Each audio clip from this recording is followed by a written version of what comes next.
आज मैं आपको बताने जाऊंगी परियों की कहानी।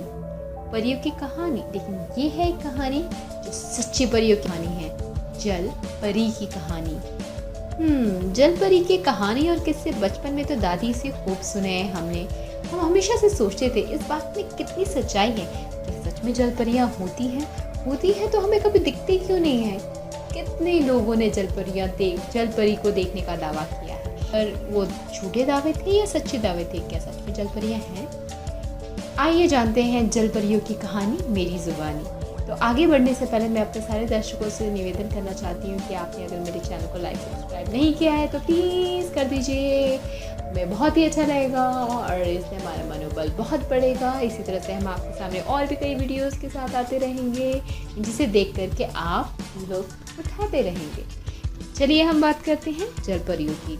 जल परी, जिन लोगों को समझ में नहीं आया जल परी, मैं उनको ट्रांसलेट करके बताती हूँ। जल परी को मरमेड भी कहते हैं अंग्रेजी में। ये एक मृतक जलीय जीव है जिसका सिर एवं धड़ औरत का होता है और निचले भाग में पैरों के स्थान पे दुम होती है। दुम मछली की दुम जैसी होती है, वैसे दुम, तो ऊपर रहेगा लेडी का पार्ट और नीचे मछली के दुम के जैसा। जल परियां कई कहानियों और दंत कहानियों में पाई जाती हैं, पर सच में कितने लोगों ने देखा है? सच में क्या ये होती हैं? चलिए आइए जाने इसके बारे में विस्तार से। शब्द जल परी, जिसे अंग्रेजी में मरमेड कहते हैं, हालांकि कुछ फिल्मों में इसका पुरुष रूप जल मानव भी दिखाया गया है, परंतु सभी दंत कथाओं के अनुसार केवल स्त्रियां ही होती हैं जल परी। अगर आप कहानियों की माने तो कहानियों के अनुसार जल परियां मधुर धुन में गाना गाकर इंसानों या देवताओं को अपनी ओर आकर्षित करती हैं, जिससे उनका ध्यान भटक जाता है। उनके इस बर्ताव के कारण कई इंसान जहाज में समुद्र में कूद जाते हैं, क्योंकि वो उनके आवाज और उनके स्वरूप से मुग्ध हो जाया करते थे। पूरा का पूरा जहाज ही जल परियों की वजह से डूब जाता था। कुछ कहानियों में जल परियां डूबते हुए इंसानों की मदद करने का प्रयास भी करती हुई नजर आई हैं, लेकिन मदद करते करते वो उनकी जान भी ले लेती हैं। यह भी जाना जाता है कि वो इंसानों को अपने जलमग्न विश्व में लेकर जाती हैं। हांस क्रिश्चियन की द लिटिल मरमेड में ये भी कहा गया है कि जल परियां यह भी भूल जाती हैं कि इंसान पानी के भीतर सांस नहीं ले सकता है। अरे कैसे लेगा इंसान, उनके पास कोई गिल्स थोड़ी ही है। पर जल परियां तो जल परियां हैं, उन्हें नहीं पता। कुछ कहानियों के अनुसार वे इंसानों को जानबूझकर डुबो देती हैं। जल परियों का गाना उनके लिए श्राप माना जाता है। आधुनिक युग में जल परियां समुद्र और लुटेरों की कहानियों में पाई जाने लगी। अब कई बार इन्हें जल गाय, जिन्हें मैनेट कहते हैं, के रूप में देखा जाता है। नाविक इन जीवों को दूर से देखकर उन्हें जल परी समझ बैठते हैं। सांस्कृतिक तौर पर जल परियां बिना कपड़ों के पाई जाती हैं, पर सेंसरशिप के चलते जो अधिकतर फिल्मों में विवाद का विषय हो जाता है, यह प्रयास किया जाता है कि जल परियों के लंबे बाल उनके स्तनों को ढक लें। जहां सेंसरशिप की कड़ी शर्तें लागू होती हैं, वहां जल परियां विभिन्न प्रकार की जल सामग्री जैसे सिप्पियां, पौधे बिना कपड़े पहनी हुई दिखाई जाती हैं। तो इस तरह से उन्हें फिल्मों में, कथाओं में उन्हें चित्र किया गया, उनका चित्र इस तरह से दिखाया गया। तो आइए जाने प्राचीन पूर्व से क्या थी कहानी जल परियों की। तो कहानी के तौर पे अगर माना जाए तो इसकी पहली कहानी 1000 ईसा पूर्व में पाई गई थी। वहाँ की एक रानी थी, उनकी माँ थी, वो एक चरागाहों से बेहद प्यार करती, पर ना चाहते हुए भी उसको मारना पड़ा। इस बात से शर्मिंदा होकर उसने तालाब में छलांग लगा दी और एक मछली का रूप ले लिया, परंतु पानी भी उसकी सुंदरता को छिपा ना सका। इस कारण उसने एक जल परी का रूप ले लिया। एक लोकप्रिय ग्रीक कहानी के अनुसार अगर माना जाए तो महान अलेक्जेंडर की बहन मरने के बाद एक जल परी बन गई। जल परी के रूप में वह जिंदा रही और जब उसने एक जहाज को देखा तो उसने उसके नाविकों से एक बात पूछी, क्या महान अलेक्जेंडर जीवित हैं?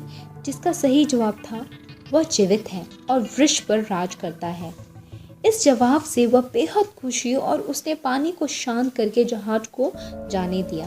यदि दूसरा कोई जवाब मिलता तो वह गुस्से में आकर समुद्र में तूफान व बवंडर लाकर जहाज को डुबो देती थी।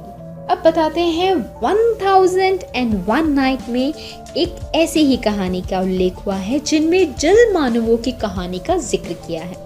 अन्य कहानियों के विपरीत ये इंसानों से मिलते जुलते हैं, लेकिन पानी में रहने और सांस लेने की काबिलियत रखते हैं। वे इंसानों के साथ संभोग भी करते हैं और ऐसे मिलन से जो बच्चे पैदा होते हैं वे पानी में रहने की काबिलियत के साथ ही पैदा हो जाते हैं। एक अन्य अरेबियन नाइट की कहानी है Abdullah the fisherman and Abdullah the merman. अब इस कहानी में मुख्य किरदार अब्दुल्ला को पानी में सांस लेने की काबिलियत मिल जाती है और वह तैर कर जलमग्न विश्व में पहुंच जाता है, जहां पैसे और कपड़े कोई मायने नहीं रखते।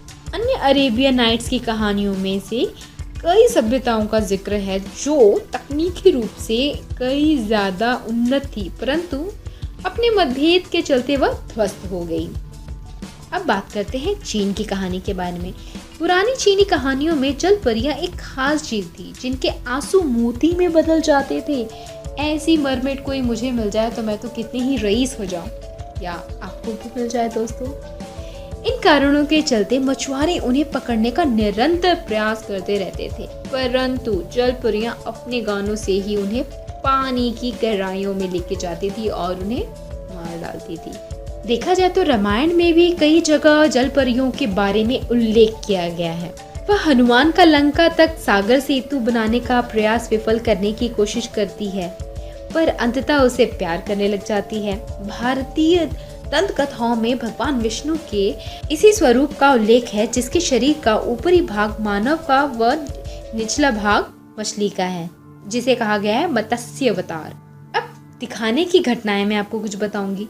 परियों के देखे जाने के दावे कई बार किए गए, जो जावा से लेकर ब्रिटिश कोलंबिया तक शामिल है। कनेडियन घटनाएं जो वैंकूवर और विक्टोरिया के नजदीकी इलाकों में हुई। हालांकि कई सारे लोग जलपरियों को देखने का दावा भी करते हैं और कुछ हद बात सच भी है। जैसा कि मैंने आपको बताया, रामायण में विष्णु जी का अवतार, इतने सारे ग्रंथों में दंत कथाओं में जलपरियों का जिक्र होना, इतने सारे लोगों का दावा करना कि उन्होंने जलपरियों को देखा, ये कहीं ना कहीं इस बात को प्रमाणित जरूर करते हैं कि जलपरियां वास्तव में होती हैं। अब तो मुझे उस दिन का इंतजार है जब मुझे कभी कोई जलपरी नजर आएगी और उसके आंसू से मोती निकले। हालांकि अगर आपको ऐसी कोई जलपरी मिले तो मुझे लिखना ना भूलिएगा। मुझे आपके कमेंट्स का बेसब्री से इंतजार रहेगा। दोस्तों, आपको आज का वीडियो कैसा लगा मुझे ज़रूर लिख दीजिएगा। मेरे चैनल को लाइक और सब्सक्राइब ज़रूर कीजिएगा और इतना ही नहीं, इस चैनल को शेयर करना भी ना भूलें। मैं इसी तरह से और भी रोचक कहानियाँ आपके सामने लेती आऊँगी। अगर आपको और भी किसी इंटरेस्टिंग टॉपिक के बारे में डिटेल में जानना है तो आप प्लीज़ मुझे लिख दीजिए, मैं ज़रूर उसके बारे में विस्तार से आपको जानकारी दूँगी।